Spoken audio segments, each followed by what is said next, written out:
دوستان اینجا اومدیم کل سکه های آثار تاریخی افغانستانی که شما میبینید در موزه نگهداری میشه مال دوره های مختلف براتون به اشتراک بذاریم. همینجوری که میبینید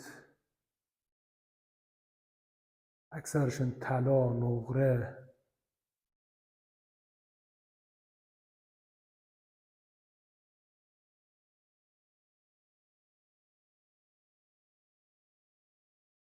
از موزه ملی افغانستانه.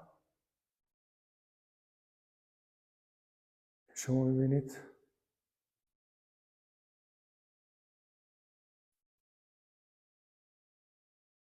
مال زمانهای مختلف،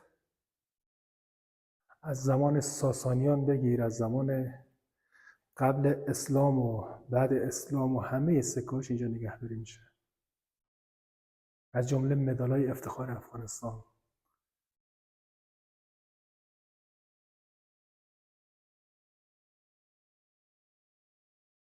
شما همونجوری که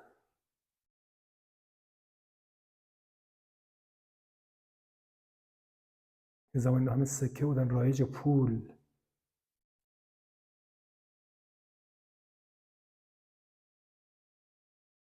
همشون توی یه موزه نگهداری میشه.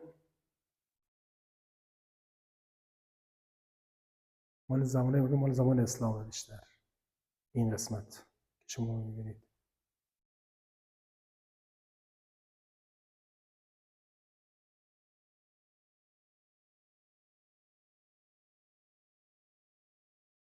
اینا یه روز همشون تو افغانستان رایج بوده. شما الان ببینید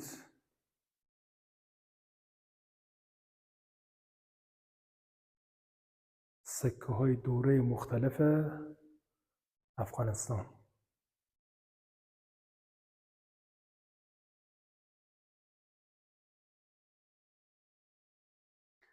این قسمت رو نگاه کنید، سکه هایی که الان داریم اینجا.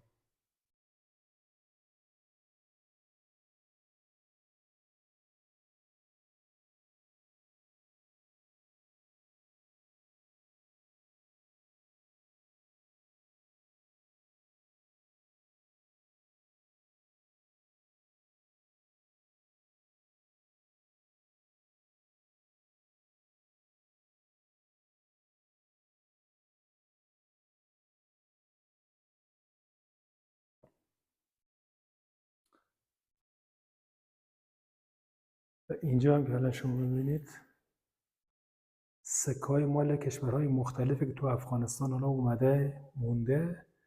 مال هر کشوری که بگی مثلا اینجا سکاش مال هر کشور مال یه کشوره که در موزیم افغانستان نگهداری میشه فعلا، مال دوره‌های مختلف که هم تو کشور خودشون رایج بودن، اینجا اومدن استفاده کردن، مونده.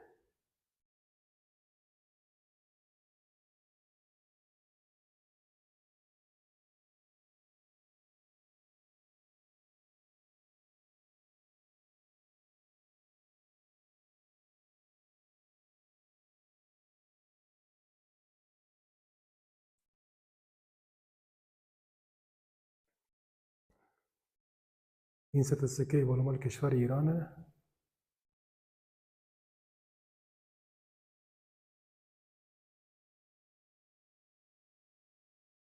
همونجوری که میبینید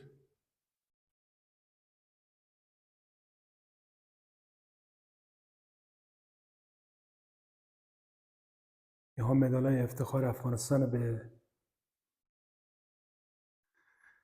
افتخارات مختلفی که به دست آورده، کشورهای دیگه بهشون مدال‌ها رو اهدا کردن و اونا هم همه رو تو موزیم ملی نگه داشتن.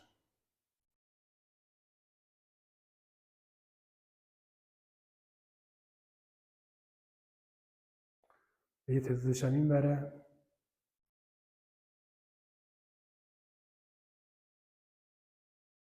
کل مدال‌های افتخار افغانستان، افتخارات مختلف که کشورهای خارجی بهشون اهدا کردن.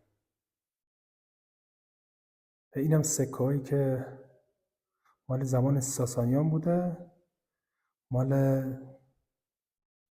قرن 4 میلادی. که در ولایت لوگر افغانستان کشف شده.